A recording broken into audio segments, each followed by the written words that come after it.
오늘은 우리가 이사야 21번째 시간으로 여호와를 아는 지식이라는 제목으로 같이 말씀을 나누도록 하겠습니다. 오늘 본문은 메시아의 나라에 대하여 선명하게 우리에게 설명하고 있습니다. 1절에 이새의 줄기에서 한 싹이 나며 그 뿌리에서 한 가지가 결실할 것이라 그러셨어요. 이 한 싹과 한 가지 그러셨는데 예레미야 23장 5절에 보면 다윗에게 한 의로운 가지가 일으킬 것이라 그가 왕이 되어 지혜롭게 행사하며 세상에서 공평과 정의를 행할 것이요 그의 날에 유다는 구원을 얻겠고 이스라엘은 평안히 거할 것이며 그 이름은 여호와 우리의 의라 일컬음을 받으리라. 아멘. 예레미야 23장 5절에는 다윗에게서 한 의로운 가지가 난다 그랬어요. 그리고 스가랴 6장 12절에는 순이라 이름하는 사람이 자기 곳에서 돋아나서 여호와의 전을 건축하리라 그랬습니다. 이 모든 말씀이 하나님의 언약이신 예수 그리스도를 우리들에게 예표해 주는 말씀입니다. 오늘 본문에서 한 가지 한 싹 예수 그리스도를 우리에게 예표하는데 이새의 줄기에서 나온다라고 말씀하세요. 이새는 다윗의 아버지죠. 다윗의 왕위가 계속해서 이어질 것을 말하며 창세기 49장에서 야곱이 12아들에게 축복할 때 그 유다에게 축복한 그 왕의 홀이 너에게서 떠나가지 아니하리라 하는 그 축복의 말씀이 그대로 예언이 성취되어지는 것입니다. 그런데 오늘 나오는 이 이새의 줄기, 한 싹, 그리고 의로운 가지, 그리고 순, 이 표현들이 다 굉장히 연약하고 굉장히 볼품없어 보이는 표현들이에요. 그것이 예수 그리스도를 예표한다 그랬는데 이사야 53장 2절에 보면 이렇게 말씀하세요. 그는 주 앞에서 자라나기를 연한 순 같고 마른 땅에서 나온 줄기 같아서 고운 모양도 없고 풍채도 없은즉 우리의 보기에 흠모할 만한 아름다운 것이 없도다. 예수님께서 오셔서 세례 요한에게 세례를 받으실 때 성령이 비둘기같이 내려오는 것을 요한이 봅니다. 오늘 본문 2절에도 보면 그 위에 여호와의 영, 곧 지혜와 총명의 영이요 모략과 재능의 영이요 지식과 여호와를 경외하는 영이 강림하시리니 라고 말씀하신 것처럼 예수님이 세례를 받으실 때 성령께서 하늘로부터 비둘기같이 예수님 위에 내려오셨어요. 그리고 그 예수님께서는 성령에게 이끌려서 이 땅에서 십자가에서 죽으시는 순간까지 이끌리는 삶을 사셨습니다. 그리고 성령이 오심으로 말미암아 여호와를 경외함으로 즐거움을 삼으며 땅의 것을 바라보지 않고 위의 것을 바라보는 인생으로 눈이 열려지는 성도의 구원의 모습을 우리에게 예표적으로 보여주시는 거예요. 예수님이 세례를 받으실 때 성령이 임하신 것처럼 예수님께서 내가 올라가야 아버지께서 내 이름으로 보내실 성령이 너희들에게 임할 것이다 그러셨는데 그 말씀대로 사도행전에 보면 제자들이 모여있을 때 마가의 다락방에 성령께서 임하셨어요. 그 성령이 임하면 지혜와 총명의 영께서 우리의 지각을 열어 계시하여 하나님의 말씀을 보여주시고 하나님을 알게 하시는 거예요. 그래서 오늘 본문 2절에 보면 여호와의 영이요 지혜와 총명의 영이요 여호와를 경외하는 영이 강림하신다 그랬어요. 그러니까 성령께서 임하시면 우리에게 나타나는 첫 번째 특징이 뭐냐면 하나님을 인식하게 되고 그리고 하나님을 경외하는 마음이 생겨나요. 하나님을 인식하기 때문에. 그 위대하신 하나님을 우리가 잘 인식하지 못하다가 위대하신 하나님을 인식하게 되면 그 하나님이 얼마나 무한하신 하나님인지를 조금이나마 깨닫게 되기 시작하면서 그 하나님을 알면 알수록 우리는 그 하나님을 경외하게 되죠. 우리가 우주를 연구하면 연구할수록 우주가 너무나도 넓다고 하잖아요. 그리고 경이롭다고 이야기합니다.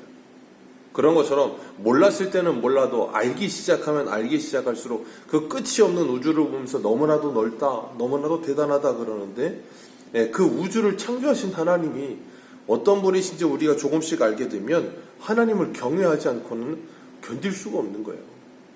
그래서 잠언 1장 7절에 보면 여호와를 경외하는 것이 지식의 근본이거늘 미련한 자는 지혜와 훈계를 멸시하는도다 그랬어요. 지혜로운 사람은 여호와를 경외한다는 거예요. 그리고 그 여호와의 영이요 여호와를 경외하는 영이요 지혜와 총명의 영이신 성령께서 임하게 되면 3절에 말씀하시는 것처럼 그가 여호와를 경외함으로 즐거움을 삼을 것이며 그의 눈에 보이는 대로 심판하지 아니하시고 그의 귀에 들리는 대로 판단하지 아니하실 것이라. 눈에 보이고 귀에 들리는 것이 전부가 아니다라고 말씀하시는 거예요. 그것이 은혜입니다. 하나님의 눈에 보이는 대로 하나님의 귀에 들리는 대로 우리를 심판하신다면 이 자리에 남아있을 수 있는 사람은 한 사람도 없죠. 민수기 15장에도 하나님께서 내 귀에 들린 대로 너희들에게 행하리라 그러셨는데 만약에 하나님의 귀에 들린 대로 모든 것을 판단하시고 심판하신다면 우리는 이 자리에 남아있을 사람이 없어요. 하나님의 눈에 보인 대로 하나님의 귀에 들린 대로 우리의 말과 행동을 하나님이 그대로 심판하시면 의인은 없나니 하나도 없다 하셨거든요. 그러나 예수 그리스도께서 우리를 위하여 십자가에 죽으시고 부활하심으로 우리를 구원하여 주시고 하나님께서 예수 그리스도를 통하여 우리를 바라봐 주시기 때문에 그 은혜와 긍휼이 우리를 이 자리에 오늘도 있게 하시는 거죠. 그렇기 때문에 그 은혜와 긍휼을 받은 우리들은 이 세상을 살아가면서 눈에 보이는 대로 귀에 들리는 대로 세상을 판단하고 세상을 생각하지 않습니다. 왜냐하면 우리의 눈은 유한해요. 우리의 귀도 유한합니다. 그래서 우리의 귀는 모든 걸 다 듣질 못하죠. 우리는 이 개나 고양이 같은 짐승들보다 청각이 굉장히 떨어지잖아요. 그래서 너무 큰 소리도 너무 작은 소리도 사람은 귀로 못 듣습니다. 그리고 눈으로 보는 것도 분명히 내가 이것을 보고 있는데 그것이 실체가 아닐 수가 있어요. 그 말은 뭐냐면 내가 어떤 한 사건이나 한 사물을 본다고 해도 다른 측면에서 보면 다르게 보일 수 있는데 내가 보고 있는 게 전부라고 생각하면 착각하기 쉽거든요. 그렇기 때문에 성령께서 우리에게 임하시어서 지혜와 총명의 영이 임하게 되면 성도는 이 세상을 육신의 눈으로만 보는 것이 아니라 믿음의 눈으로 보게 되는 거예요. 그러면 육신의 눈으로 보면 롯이 이 소돔과 고모라를 볼 때 여호와의 동산같이 보였지만 그것이 영의 눈으로 보게 되어지면 어떻게 돼요? 멸망성이 된다는 게 보여지기 시작하는 거예요. 그리고 이 4절에 말씀하시는 것처럼 공의로 가난한 자를 심판하며 정직으로 세상에 겸손한 자를 판단하신다. 그리고 입술의 막대기로 세상을 치며 입술의 기운으로 악인을 죽일 것이라. 누가 이 일을 하세요? 예수 그리스도께서 이 일을 하시죠.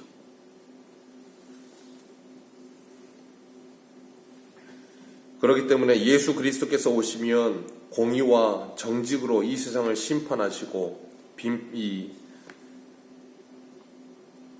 겸손한 자를 판단하실 것이며 그렇게 말씀하세요. 겸손한 자를 판단하실 것이며 누가복음 1장 50절 이하에도 보면 예수님이 오시면 높은 자들을 낮추시고 낮은 자들을 높이신다라고 말씀하시는데 그 하나님의 나라가 이 땅에 실현되어진다는 거예요. 이 세상의 사람들도 공의와 정의가 이 세상에 온전히 실현되기를 바라지요. 그런데 어느 세대건 간에 공의와 정의가 올바르게 이 세상에 제대로 실현되는 경우는 거의 없었습니다. 왜 그런가 하면 사람이 이 세상을 다스리고 있기 때문에 그래요. 악한 공중 권세 잡은 자들이 사람들 속에 역사하면서 이 세상을 움직이고 있기 때문에 하나님의 공의와 정의가 올바르게 실현되지 않을 때가 많아요. 그래서 성도는 예수 그리스도를 믿고 하나님을 경외하는 영이 임하여 이 땅 가운데 살아가기 시작하면 우리가 사는 것을 공의와 정의로 하나님의 나라를 만들어가며 하나님의 뜻을 이루어가기 위해 기도하며 그렇게 실현하기 위해 살아가는 거예요. 그걸 뭐라 그러냐면 영적인 전쟁이라고 하는 거예요. 그래서 끊임없이 성도는 이 땅 가운데 살아가면서 불의하고 죄악된 곳을 볼 때마다 그곳을 하나님의 나라로 만들어가기 위해 뭐예요? 그곳에서 하나님의 말씀에 빛을 비추며 그것을 정직하고 공의롭게 그것에서 살아내기 위해 몸부림을 치는 거죠. 그러기 위해 우리에게 필요한 게 뭐냐면 여호와를 아는 지식이 필요하다. 그렇게 말씀하세요. 우리가 세상을 살아가면서도 무엇인가 실체를 알면 두렵지 않은데 실체를 모를 때 사람이 두렵습니다. 뭔가 제대로 된 지식이 없으면 두렵죠. 코로나에 대해서도 처음에 코로나를 우리가 맞닥뜨렸을 때 뭐 코로나 확진자가 100명, 뭐 200명 그럴 때 온 나라가 다 두려워했어요. 그런데 지금은 3만 명이 넘어 4만 명이 돼가고 있어요. 진짜. 그런데 사람들이 두려워하질 않아요. 잘. 코로나에 대해서 조금이라도 이제 지식적으로 알게 되고 뭔가 이렇게 조금 알다 보니까 좀 덜하게 된 건 있겠죠. 그러나 조심해야 되겠죠. 그런데 우리가 무엇인가를 안다는 것이 힘이 되는 경우가 참 많아요. 그리고 무엇인가를 알게 되면 그 아는 지식 때문에 사람의 행동 양식이 변하게 돼 있습니다. 요한복음에도 보면 요한복음 17장 3절에 영생은 곧 유일하신 하나님과 그 보내신 자 예수 그리스도를 아는 것이 영생이라 그러셨어요. 하나님과 예수 그리스도를 아는 사람은 이 땅에서부터 영생을 누린다는 거예요. 영원한 생명을 가지고 이 세상을 바라보면서 이 세상을 선택하고 판단해 가면서 살아간다는 거예요. 하나님의 기준에서 하나님의 시선을 가지고. 그렇기 때문에 우리가 성경을 공부하고 성경 말씀을 듣고 그것을 지식적으로 우리 안에 쌓아서 기도하면서 그 하나님의 말씀을 가지고 세상을 바라보며 어떻게 하나님을 기쁘시게 할 것인가 고민하며 살아가는 그런 신앙의 훈련과 싸움이 우리에게는 필요하다는 겁니다. 그래서 오늘 본문 9절에 보면 9절을 같이 한번 읽습니다. 시작. 내 거룩한 삶 모든 곳에서 해됨도 없고 상함도 없을 것이니 이는 물이 바다 덮음같이 여호와를 아는 지식이 세상에 충만할 것임이니라. 아멘. 이렇게 여호와를 아는 지식이 충만해지면 해됨도 상함도 없을 것이다 라고 말씀하세요. 그 이유가 뭐예요? 하나님과 예수 그리스도를 아니까 영생을 사는 거예요. 어떻게 영생을 사는 게 뭐라고요? 하나님을 경외하는 거예요. 2절의 말씀처럼 여호와를 경외하는 영, 지혜와 총명의 영이 임하면 이 세상을 살아가면서 세상을 바로 보게 되는 거예요.